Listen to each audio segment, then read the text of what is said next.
मक्का की तपती दूध थी। बाजार में रौनक थी। लोग अपने अपने कामों में मसरूफ थे। लेकिन उन सब के दरमियान एक नौजवान ऐसा था जिसे सब मोहम्मद अल अमीन यानी अमानतदार मोहम्मद कहते थे। ये नौजवान कोई और नहीं बल्कि हमारे प्यारे नबी हज़रत मोहम्मद सल्लल्लाहु अलैहि वसल्लम थे, जो इस वक्त नबूवत से पहले के दिनों में लोगों के दरमियान अपनी सच्चाई, रहमदिली और ईमानदारी की वजह से मशहूर थे। एक खास दिन की बात। एक दिन एक बूढ़ी औरत जो मक्का के नवाही इलाके से आई थी, हज़रत मोहम्मद सल्लल्लाहु अलैहि वसल्लम के पास पहुंची। उसके चेहरे पर फिक्र थी और आंखों में थकन। वो आहिस्ता आवाज में बोली, ए मोहम्मद, मुझे अपने गांव कुछ दिन के लिए जाना है, लेकिन मेरे पास कुछ जेवरात हैं जिन्हें मैं कहीं महफूज नहीं रख सकती। मुझे सिर्फ तुम पर भरोसा है। क्या तुम मेरी अमानत रख सकते हो? नबी करीम सल्लल्लाहु अलैहि वसल्लम ने निहायत शफकत से जवाब दिया, बेफिक्र रहो अम्मा, तुम्हारी अमानत मेरे पास ऐसे महफूज रहेगी जैसे मेरे अपने माल में हो।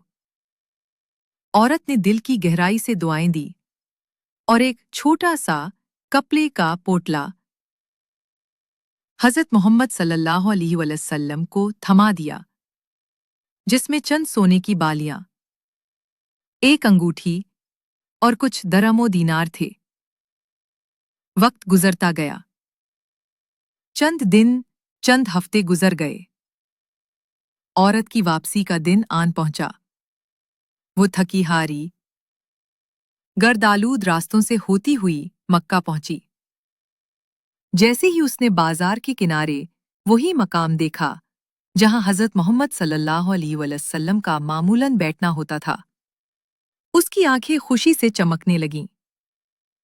लेकिन इत्तेफाक से आज नबी करीम सल्लल्लाहु अलैहि वसल्लम वहां मौजूद नहीं थे।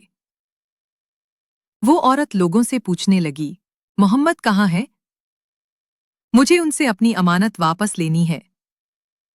एक नौजवान जिसके दिल में हसद का बीज था, तंज से हंसा और बोला, तुम बहुत भूली हो औरत, मोहम्मद तो शहर छोड़कर चले गए। तुम्हारी अमानत गई अब। बूढ़ी औरत की सांस रुकने लगी। उसकी टांगें कांपने लगी। वो एक तरफ बैठ गई और रोने लगी। या अल्लाह, मैंने अपनी सारी जमा पूंजी अमानत रखी थी, अब मैं क्या करूं?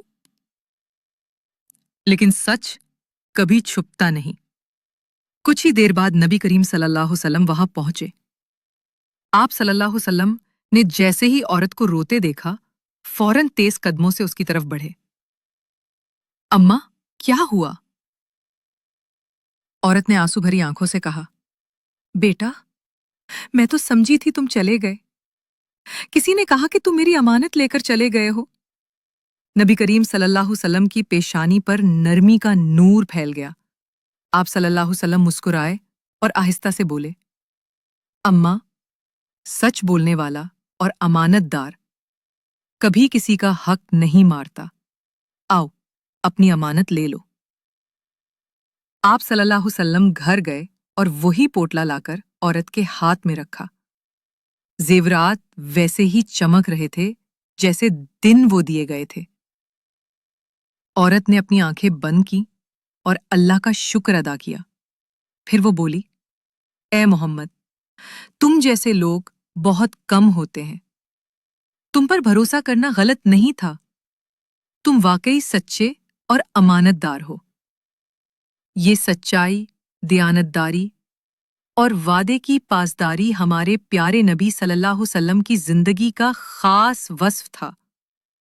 हमें भी अपनी जिंदगी में सच बोलने, वादा निभाने और दूसरों का एतमाद तोड़ने से बचने की कोशिश करनी चाहिए।